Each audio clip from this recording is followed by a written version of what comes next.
Welcome. I am Darth Vadad. Join me as I remember things I loved when I was younger and still love today. Who remembers what this was? It could be data storage for a computer, or a book, or stand-up comedy, or all too often a tangled, frustrating mess. But for most people in the 1970s and 80s, this was music. The cassette tape took over from vinyl and 8-track tapes to make music portable and shareable long before digital media made physical copies of music almost obsolete.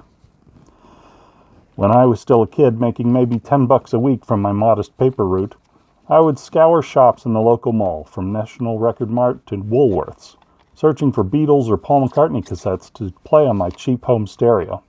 I'd be over the moon if I found something I'd never heard before, like Red Rose Speedway or John Lennon's Live in New York City. But the MVPs of my collection were the Beatles' Red and Blue albums. The Red album, or Beatles 1962 to 1966, started with Love Me Do and finished side 1 with Yesterday. Then I could hit the eject button and flip it to side 2 and go from Help to Yellow Submarine. A lesser brand portable cassette player, because I never had a Sony Walkman, loaded with one of these killer compilations could keep me awake during those endless early mornings delivering newspapers before school. Some of my earliest cassettes were read-along children's books, but it was those Beatles albums that made me search high and low, from discount bins to spinner racks, for the music I loved. Then there were mixtapes. If your family had old vinyl or even 8-tracks and a decent stereo, you could copy whole albums to tape, like my uncle did to give me McCartney's Ram album.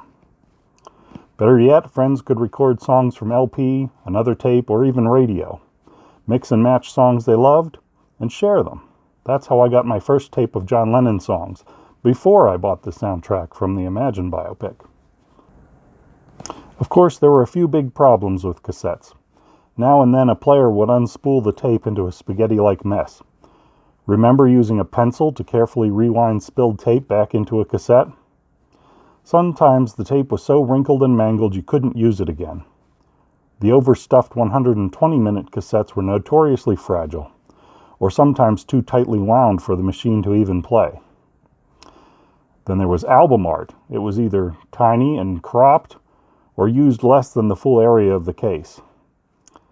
In particular, Beatles songs were a pain to collect, since cassettes in the U.S. used the old Capitol Records mishmash albums like Yesterday and Today, or Beatles 65, instead of the UK Parlophone albums like Beatles for Sale.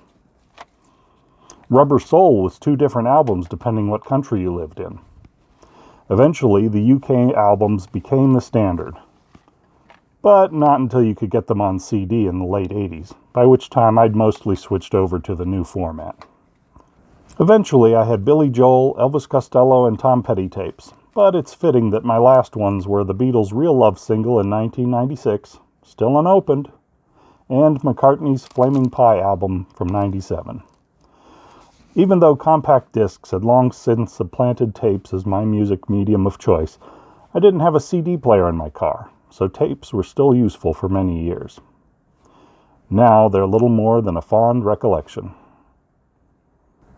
If you enjoyed this trip down memory lane, tap the like button and subscribe for more Darth Vadad videos, or consider joining my Patreon page at www.patreon.com/DarthVadad.